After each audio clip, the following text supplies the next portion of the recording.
Y en Provincia de Buenos Aires, que fue el epicentro del escándalo nacional con la figura de Esper, digo, ¿pesó esto? No, evidentemente no pesó, porque la Libertad Avanza ganó. Miro Río Negro, donde una electa senadora nacional ahora encabezaba y se conocieron vínculos y financiamiento con el narcotráfico y tampoco pesó. Y esto, cuando tenemos esta clase de dudas, siempre lo llamamos a Marcelo Vermolen, especialista en acceso a la información pública, calidad institucional y transparencia electoral. Marcelo, ¿cómo te va? ¿Cómo andás? Buen día. Buen día, Daniel, un placer acompañarlos. ¿Cómo ves esto? Las cuestiones de corrupción, las cuestiones vinculadas al narcotráfico, al fin y al cabo, ¿no pesan en el electorado o cómo es? Pesan en el electorado, pero no definen. Me parece que ahí está la clave, ¿no? Fue una elección muy particular, con el temor a que tras la elección se diera una crisis.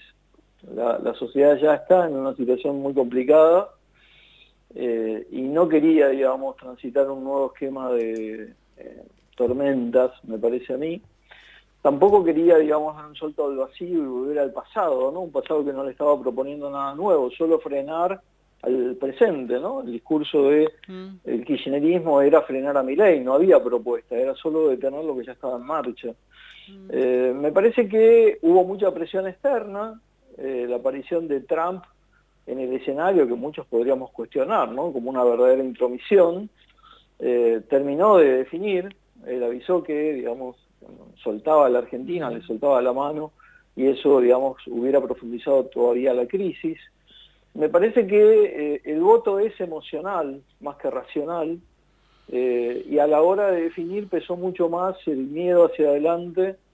Creo que hubo mucho voto temor y mucho voto pudor, ¿eh? La gente no confesaba que pese a todo seguía sosteniendo, digamos, al gobierno, pero también es cierto que este nuevo crédito que tiene el gobierno, este segundo tiempo que le han dado, tiene, digamos, una confianza minada, ¿no? Me parece que es un cheque de corto plazo y los problemas que la sociedad argentina tenía antes de la elección siguen hoy intactos, ¿no? Me parece que solo cambiaron las expectativas.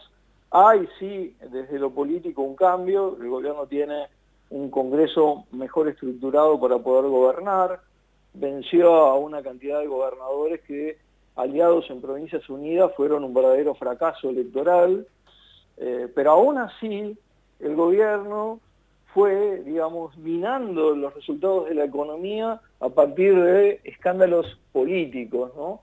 Y me parece que su capacidad de promover o provocar situaciones políticas desestabilizantes siguen en pie. Me parece a mí que el internismo está más fuerte que nunca, más vivo que nunca, y este viernes con la salida quizás de la persona más moderada, más capacitada que tenía el gobierno, que era el jefe de gabinete Guillermo Francos, ya empieza a poner dudas sobre lo que va a deparar la segunda parte de la gestión. Lejos de abrir su gobierno, Javier Milei se está broquelando en sus propias fuerzas. La reunión con el presidente Mauricio Macri fue realmente desastrosa, y a mí me parece que empezamos a transitar de nuevo lo que ya habíamos vivido, ¿no?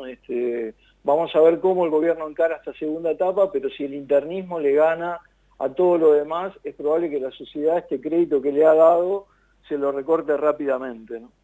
Voy a ser un poquito ingenuo. ¿La víscera más sensible es la del bolsillo y no la moral? Puede ser, sí, puede ser. Lamentablemente, la Argentina tiene una sociedad muy acomodaticia, ¿no? A la necesidad. La ética queda detrás de la necesidad y de la urgencia. Lamentablemente es así. Los valores se han ido degradando y tampoco, digamos, hay ejemplaridades del poder. Entonces la sociedad siente que el sálvese quien pueda o sálvese a sí mismo vale más que el resto de las cosas. Yo creo que no es bueno que eso suceda. Yo no estoy contento con que la cruz en el casillero de espera haya sido, digamos, la más votada, no porque no quería que voten a la Libertad Avanza, ¿no? Que quede claro, sino que me parece que hubiera generado también cierto pensamiento antes de marcar, ¿no? Y sin embargo, lo decíamos también en la previa, el lugar La Libertad Avanza en la boleta, tras el escándalo, estaba más destacado que nunca, para bien o para mal. Bueno, fue para bien del gobierno. Nosotros estudiamos y publicamos un informe 3 días antes de la elección. Ahí advertíamos 2 cosas. Primero, la participación, que podía ser récord de ausentismo, y la estimábamos en un piso del 65 y un techo del 69, fue el 67 y monedas, tuvimos precisión quirúrgica, y estudiamos además el comportamiento de los oficialismos en las 11 elecciones legislativas previas.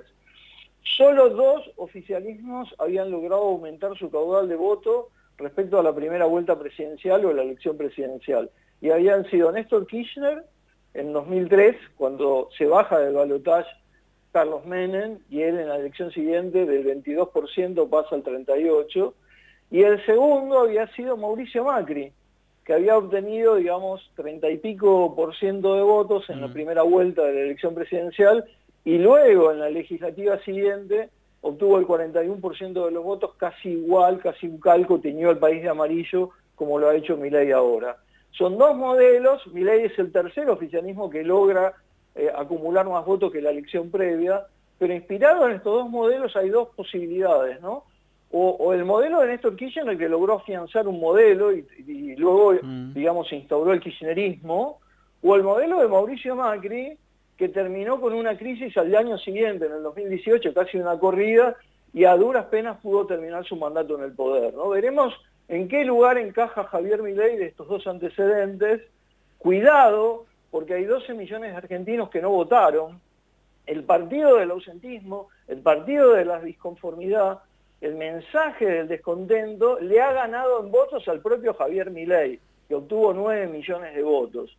Esos ausentes, que no han sido considerados ni por el presidente en su discurso, ni por la oposición tampoco, pueden volver a votar en cualquier momento y pueden decidir la balanza, ¿no? Inclinar la balanza. Así que yo advierto al presidente que, más allá de la algarabía, más allá de los buenos resultados, le ponga el foco a gobernar, y gobernar con ejemplaridad, gobernar con cuidado, gobernar con eficiencia, dejar de lado el internismo, porque este cheque que ha recibido es de corto plazo, porque hay una protesta muy fuerte en un sector de la sociedad que no está visible, que son los ausentes, y porque no es que por haber tenido el mapa de Violeta tiene asegurada la continuidad, ¿no?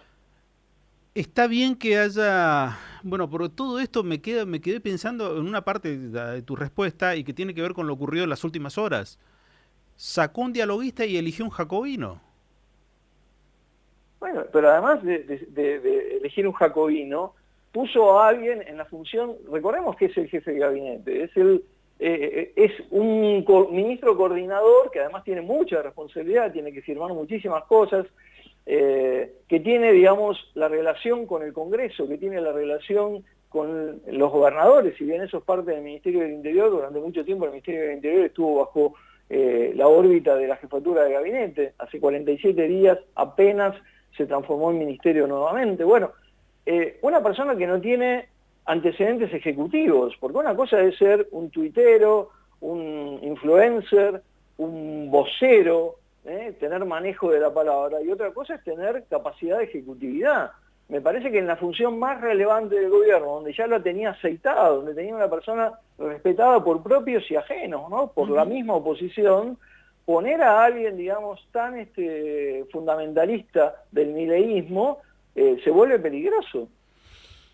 Total y absolutamente de acuerdo. Veremos cómo transita todo esto, y también comparto sobre el resultado electoral la no conformidad, pero no digo por la opción que cada argentino puede tener, sino los parámetros que cada uno tiene como para tomar dicha opción. Te mando un abrazo, Marcelo, gracias. Un abrazo enorme, Daniel. Buen Gracias. domingo. Igualmente, Marcelo Vermolen haciendo el análisis siempre con nosotros sobre estas cuestiones que nos atañen y nos conmueven.